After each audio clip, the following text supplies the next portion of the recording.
Aéroport de Chengdu en Chine, 9 h du matin. Le vol de la China Airlines décolle pour Hong Kong. Dans nos bagages, des images de quelques aspects fascinants d'une ville en pleine expansion et dont la richesse culturelle semble sans limite. Retour sur une semaine de découverte.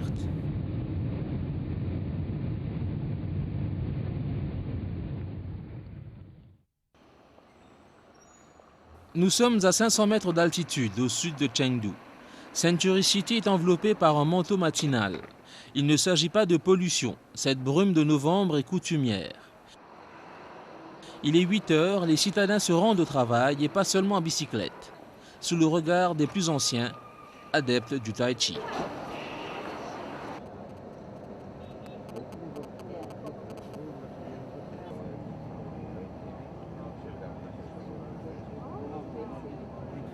Un petit tour dans les artères et un constat, Chengdu n'a rien à envier avec les mégapoles occidentales. Les autoroutes sillonnent des quartiers où l'on ne cesse de construire des buildings. Les façades sont décorées par des enseignes des plus grandes marques. La Chine s'est réveillée depuis longtemps et le temps de se décrasser et la voilà qui se pare de ses plus beaux atouts et n'hésite pas à montrer sa puissance économique.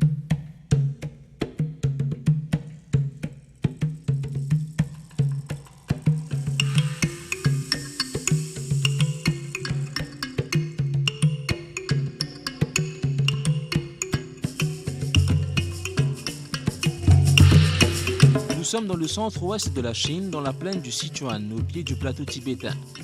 Chengdu, la ville des hibiscus, est la capitale de la province du Sichuan, une région très montagneuse, des sommets hauts de 6000 voire 7000 mètres. En 2008, un terrible séisme avait meurtri cette province.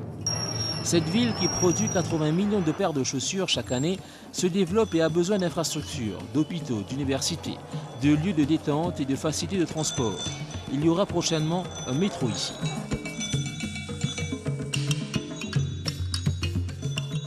Notre première visite, nous la faisons au Jinsha Relics. En 2001, des promoteurs envisagent de développer des kilomètres carrés d'espace en immeubles. À peine fouillent-ils les fondations qu'ils découvrent de l'or, du bronze, de l'ivoire, ce qui reste d'une civilisation disparue, les ancêtres des Sichuanais. Le site Jinsha dans la banlieue ouest de Chengdu, Jinsha ou Sable d'Or, un véritable trésor archéologique excite les historiens du monde entier. Le plan pour les immeubles sera abandonné très vite. À la place, on construit un musée où l'on peut se promener entre les tranchées archéologiques, des racines, des défenses d'éléphants, des reliques précieuses cachées depuis 3000 ans. Sur plusieurs pièces, un soleil et des oiseaux. Selon certains, les anciens croyaient que les oiseaux transportaient le soleil d'est en ouest. C'est désormais le logo pour la protection culturelle chinoise. Tout n'a pas encore été déterré. Seul 1/10 de la superficie consacrée au sacrifice a été explorée et l'on recherche encore le mausolée du roi. En novembre 2009, Chengdu accueillit la 10e édition du Sichuan TV Festival. Un événement qui rassemble des dizaines de télévisions et de producteurs du monde entier. Pendant 3 jours, elle expose un melting pot culturel étourdissant.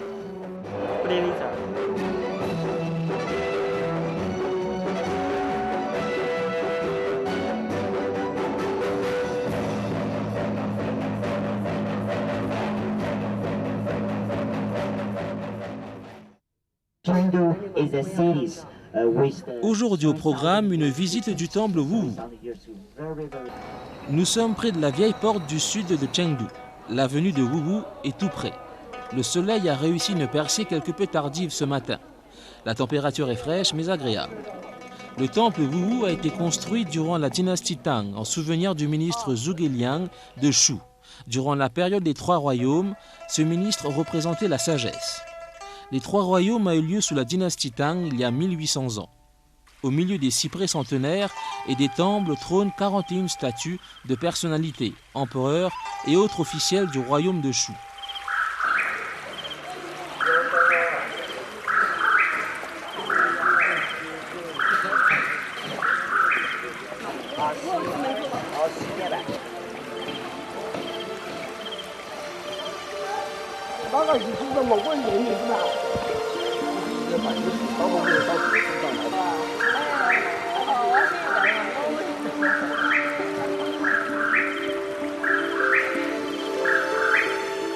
À la sortie du temple, des parfums épicés vous ouvrent l'appétit. C'est la rue des Délices, dans le quartier de Jinli. On peut y faire une halte gustative et se laisser tenter par les spécialités sichuanaises où fruits se conjuguent avec viande de toute nature.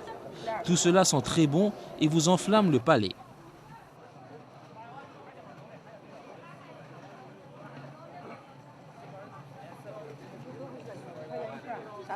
Quelques emplettes dans les échoppes, nous sommes touristes après tout, avant d'apprécier ce petit voyage à pied dans la Chine classique. Ici, un métier à tisser de la soie.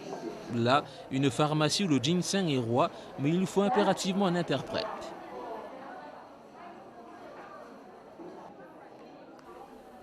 Et la porte qui porte au bonheur à ceux qui la franchissent. Cette rue a été reconstituée en 2004 et met en valeur une architecture traditionnelle et l'artisanat local.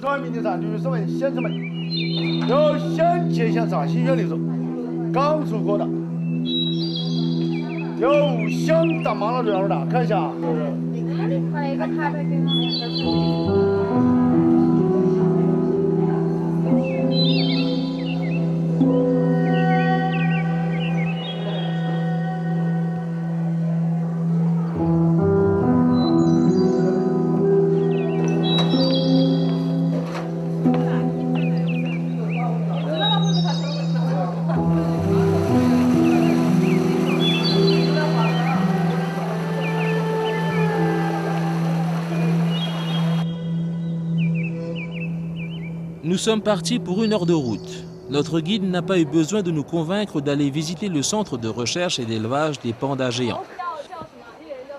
Le panda, symbole suprême des Chinois amoureux de la préservation de la nature.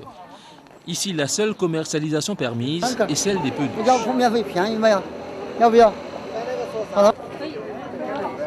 Le Chengdu Research Base of Giant Panda Breeding a été créé en 1987 avec 6 pandas recueillis dans la nature.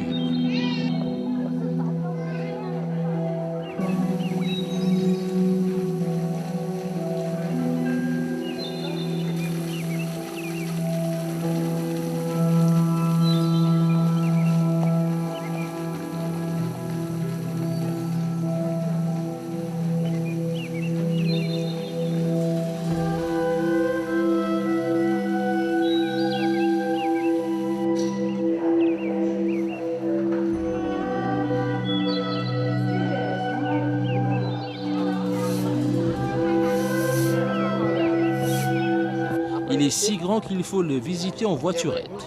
On y protège et reproduit les grands pandas. 110 pandas sont nés ici. 62 sont en captivité, mais pris en charge pour d'éventuelles reproductions. La nurserie, qu'il est interdit de filmer, fait état des généreux bienfaiteurs qui, au fil des ans, ont adopté des bébés pandas, ici comme ailleurs. Les pandas font la joie des enfants qui doivent parfois courir autour de l'enclos afin de les apercevoir.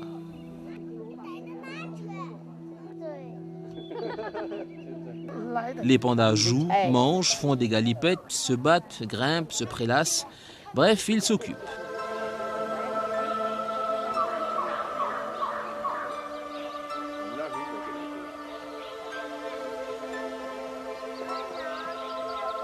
« 600 pandas vivent encore en pleine nature, mais leur habitat se réduit sans cesse et il reste de moins en moins de bambous.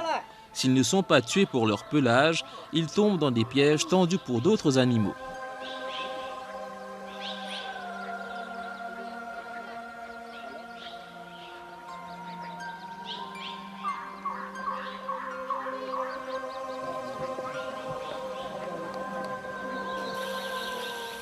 Les dioramas du musée offrent un voyage dans la Chine d'hier et on reste admiratif devant des scènes reconstituées de la vie sauvage qui prévalait dans cette région du Sichuan. Le panda figure sur la liste des espèces de la Convention sur le commerce international des espèces de faune et de fleurs sauvages menacées d'extinction. Le parc ne contient pas seulement des ursidés noirs et blancs, les pandas comme nous les connaissons, et popularisés par des films comme Kung Fu Panda, mais aussi des petits pandas du Xian ou pandas roux, que nous surprenons à cueillir des tiges de bambou. Ce sont des mammifères originaires de l'Himalaya et de la Chine méridionale.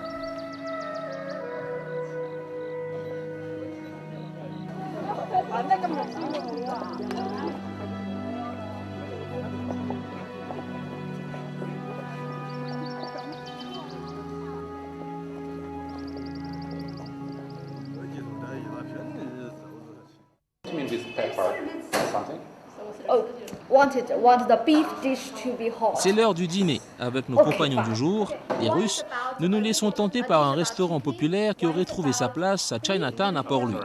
Après des minutes de tractation et d'explications en chinois, anglais, français et russe, nous commandons du poulet, du porc et des légumes et du riz. Chacun y trouve son compte. Yeah, we got the dish. This about chicken. Six chopsticks and... S'il te plaît, il faut que tu manges. L'escale aujourd'hui est classée au patrimoine mondial de l'humanité. Cette maquette est une incroyable preuve du génie chinois. Il s'agit du système d'irrigation du Zhujiangyan, littéralement barrage du fleuve de la métropole, conçu au IIIe siècle avant Jésus-Christ afin de contrôler les crues de la rivière Min, longue de 735 km. Li Bing, le magistrat du royaume de Shu sous la dynastie Qing, et son fils Erlang ont imaginé et construit des barrages pour protéger Chengdu des inondations provoquées par la rivière et de ce fait irriguer la plaine de Chengdu. Pour construire le canal et dévier la rivière, il a fallu percer la montagne. La poudre n'existait pas à l'époque et les outils étaient rudimentaires. Il a donc fallu faire exploser la roche en la chauffant et en la refroidissant sans cesse.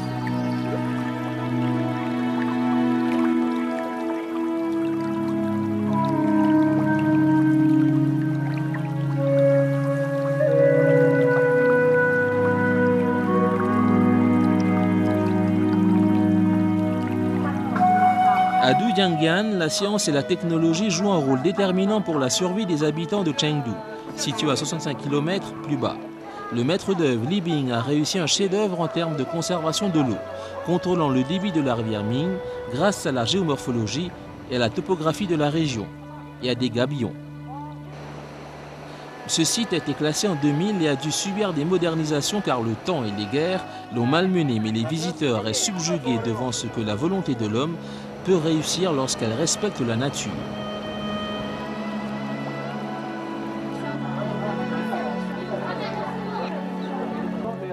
Rien n'est perdu à Zhujiangyan. Le bois fossilisé est exploité sous toutes les formes et le somptueux parc créé aux alentours avec bonsaï, arbres millénaires, jardins floral et petits cours d'eau invite à la flânerie au pied de tous ceux qui, il y a plus de 2000 ans, ont financé les travaux de Li Bing, qui ont quand même duré 30 ans.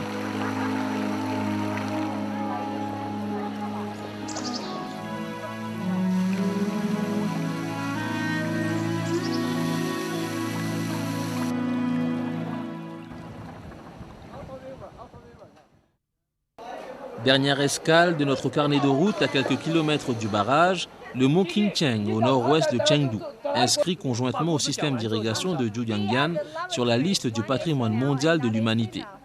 C'est l'un des plus hauts lieux du taoïsme. Une quarantaine de temples taoïstes ont été construits sous les Tang. Des milliers de Chinois et de touristes visitent ce lieu chaque jour. Pour accéder au sommet du mont Qingcheng, ou mont de la Cité d'Azur, il faut avoir de bonnes jambes ou se faire porter.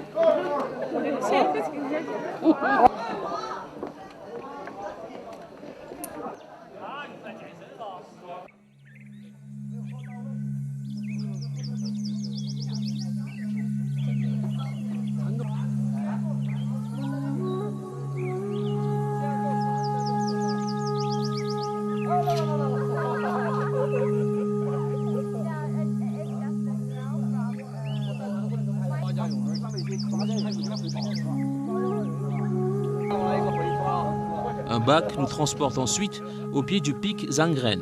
Puis, un câble nous emmène 250 mètres plus haut, en 12 minutes, là où résident une centaine de moines. Certains dans l'un des temples les mieux préservés, celui de Jianfu, et qui confère à ce lieu mythique le statut de 5e des 10 paradis du taoïsme et royaume des immortels.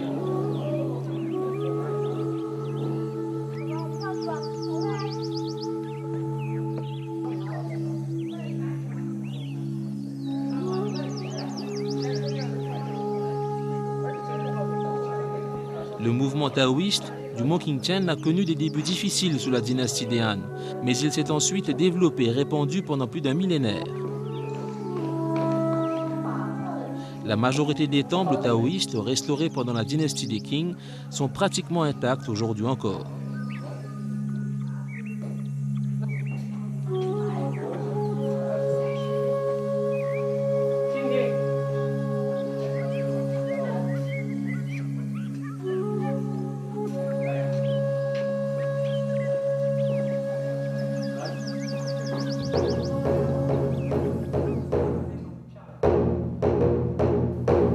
Il fait ici 15 degrés en moyenne. Cette région montagneuse conserve une riche diversité. 10 000 espèces d'insectes, 586 espèces de vertébrés et un air très pur à forte concentration d'oxygène. Une dernière bouffée, une dernière inspiration et nous redescendons vers la ville et le bruit.